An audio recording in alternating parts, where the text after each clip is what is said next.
अथैकचत्वारिंशः सर्गः।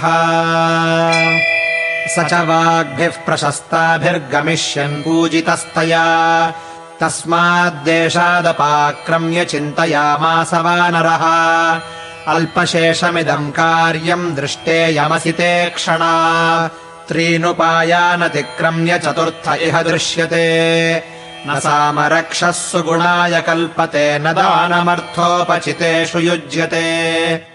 न भेदसाध्या बलदर्पिता जनाः पराक्रमस्त्वेषममेह रोचते। न चास्य कार्यस्य पराक्रमादृते विनिश्चयः कश्चिदिहोपपद्यते। हतप्रवीराश्चरणे तु राक्षसाः कथञ्चिदीयुर्यदि हाद्यमार्दवम्। कार्ये कर्मणि निर्वृत्ते यो बहून्यपि साधयेत् पूर्वकार्याविरोधेन स कार्यम् कर्तुमर्हति।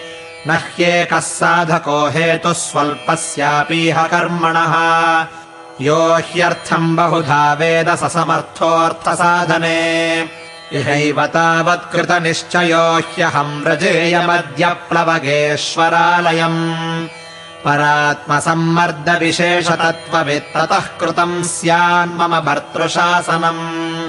कथम् नु खल्वद्य भवेत् सुखागतम् प्रसह्य युद्धम् मम राक्षसैः सह। तथैव खल्वात्मबलम् च सारवत्समानयेन्माम् चरणे दशाननः। ततः समासाद्य रणे दशाननम् समन्त्रिवर्गम् सबलम् सयायिनम्। हृदि स्थितम् तस्य मतम् बलम् च सुखेन मत्वाहमितः पुनर्व्रजे। इदमस्य नृशंसस्य नन्दनोपममुत्तमम् वनम् नेत्रमनः कान्तम् नानाद्रुमलतायुतम्। इदम् विध्वंसयिष्यामि शुष्कम् वनमिवानलः। अस्मिन् भग्ने ततः कोमम् करिष्यति स रावणः। ततो महत्साश्वमहारथद्विपम् बलम् समानेष्यति राक्षसाधिपः। त्रिशूलकालाय स पट्टिशायुधम् ततो महद्युद्धमिदम् भविष्यति। अहम् च तैः संयति चण्डविक्रमैः समेत्य रक्षोभिरभङ्गविक्रमः। निहत्य तद्रावणचोदितम् बलम् सुखम् गमिष्यामि हरीश्वरालयम्। ततो मारुतवत्क्रुद्धो मारुतिर्भीमविक्रमः। ऊरुवेगेन महता द्रुमान् क्षेप्तुमथारभत। ततस्तद्धनुमान् वीरो बभञ्ज प्रमदावनम्।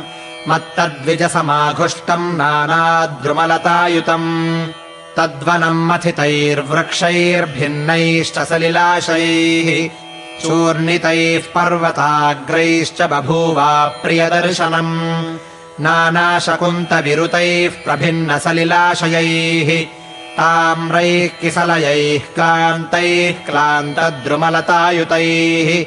न बभौ तद्वनम् तत्र दावानलहतम् यथा व्याकुलावरणारेजुर्विह्वला इव तालताः। लतागृहैश्चित्रगृहैश्च सादितैर्व्यालैर्मृगैरार्तरवैश्च पक्षिभिः। शिलागृहैरुन्मथितैस्तथा गृहैः प्रणष्टरूपम् तदभून्महद्वनम्। सा विह्वला शोकलता प्रताना वनस्थली शोकलता प्रताना।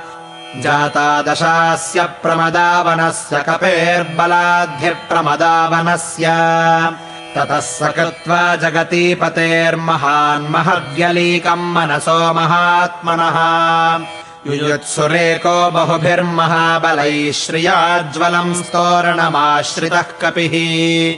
इत्यार्षे श्रीमद् रामायणे वाल्मीकीये आदिकाव्ये सुन्दरकाण्डे 41 सर्गः।